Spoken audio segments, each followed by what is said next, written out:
Good day mga ka-sweetheart! Tara, magluto naman po tayo ng tortang sayuti. Yes, tama po yung narinig nyo. Magtutorta po ako ngayon ng sayuti. Kasi napakasarap kumain naman ng gulay. Yung magtutorta tayo pero hindi siya kolesterol. Nakakaumay na po kasi ever since na lang magtutorta, may kolesterol. Bakit hindi natin itry na maggulay? Pwede namang lutuin ang gulay na torta, di ba? Tara, samahan nyo ako. At heto na po ang reyna ng kusina.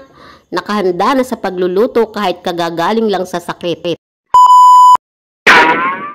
Sa gustong magluto po ng tortang sayuti, heto po sa screen ang kanyang mga ingredient. Una, inislice ko po muna ng maliliit ang sayuti at pinili ko pong sayuti yung mga bata pa para hindi matigas yung laman. So, pinili ko po yung mga bata pa, yung nakukurot pa yung balat. So, ayan po mga ka-sweetheart, na-slice ko na pong lahat ang sayuti ng maliliit. Kita naman ninyo, ang pinagtiyagaan ko talagang slicein. Pagkatapos nun, nag-slice din po ako ng sibuyas na hiniwa din ng maliliit. So, ayan mga ka-sweetheart, after ko pong mahiwa yung sibuyas, iminix ko na po sa sayuti. Kasi talagang kailangan siyang pagsamahin. Kailangan po talaga magtiyaga. So, pag may tiyaga, may nilaga. And then, nagkanaw din po ako sa hot water ng isang chicken cubes. Kailangan po siyang tunawin. Pero hindi naman yung tunaw na tunaw. Yung medyo lang siya mag-melt ng konti. Pagkatapos ko po siyang ma-melt, iminix ko naman po siya sa sayuti. Ayan mga ka-sweetheart, nilagay ko na po siya sa sayuti.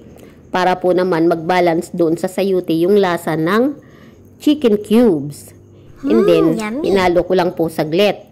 After ko pong malagay yun, naglagay din po ako ng dahon ng sibuyas na inislice ko din po ng maliliit. At saka po nagbati ako ng 2 itlog.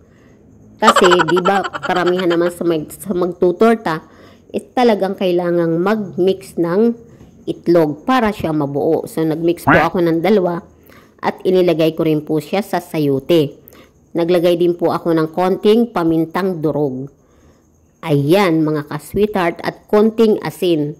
Kunti lang asin kasi baka mapaalat dahil may chicken cubes na siya. So, kailangan konting asin lang.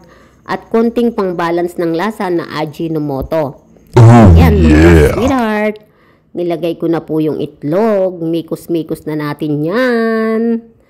So, i-mix-mix na po.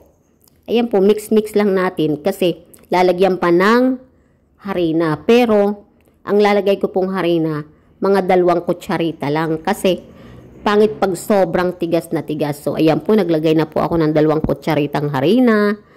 And then, mix-mix na po. Kailangan lang, balance talaga yung pagka-mix. Para balance din siyang mabubuo. So, napakasarap po ito pag nagtorta kayo ng sayuti. Hindi siya nakakaumay. Hindi kagaya ng karne na mauumay ka pag naparami kang kain. Pero yung gulay, hindi kasi nakakaumay pagka naggulay kayo natutortahin nyo. Kahit ang dami nyong makain, hindi kayo mauumay talaga.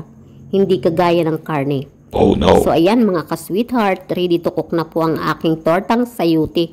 So, mix-mix ko lang po para mag-balance. And then, nagpainit na rin po ako ng mantika. Ayan po.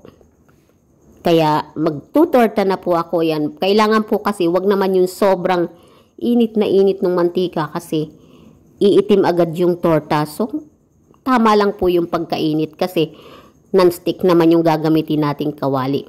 Oh my God! And then, ito na nga po ang persalang ko.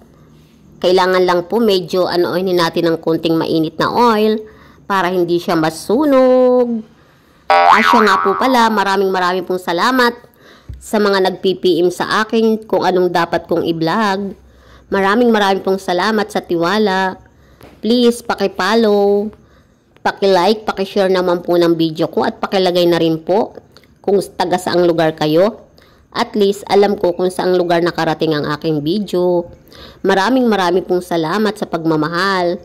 Thank you for watching. Try nyo po ito sa inyong mga bahay. Ang sarap!